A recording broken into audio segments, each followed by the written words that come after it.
Okay, when you are creating content, Google is looking for 4 things. They are looking for helpfulness, expertise, authority, and trustworthiness. But before we go into that, do me a huge favor, hit that subscribe button, hit that like button, and we can move on.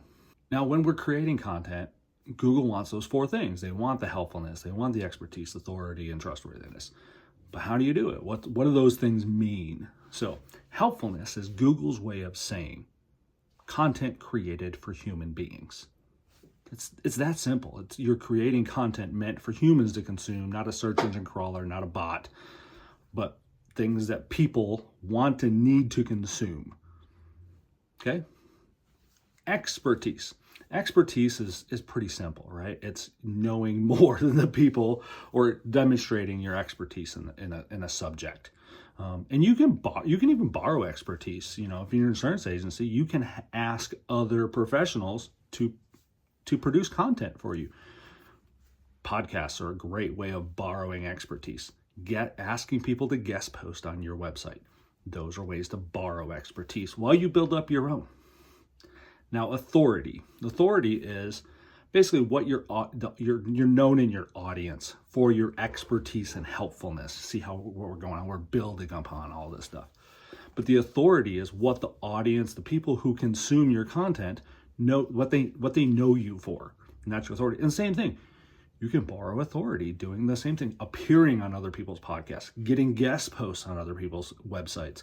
That's borrowing authority while you build up your own.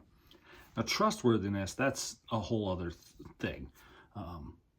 You can build your expertise, you can build your authority, but trust is something you have to gain over time also. And one way you can do that is just by long-term creating good, accurate content.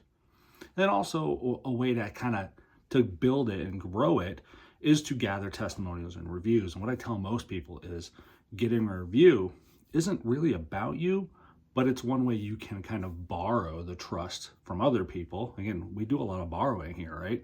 So you're going to borrow the trust other people have shown by displaying your testimonials and reviews, especially on your sales landing pages and in your content and just on your website in general. And just even getting them and having them on Google builds up the trustworthiness of your business. And that's one of the reasons Google really does reward businesses for getting Google reviews consistently. And you can help me build my expertise and authority by hitting that subscribe button, hitting that like button, and sharing this video with your friends.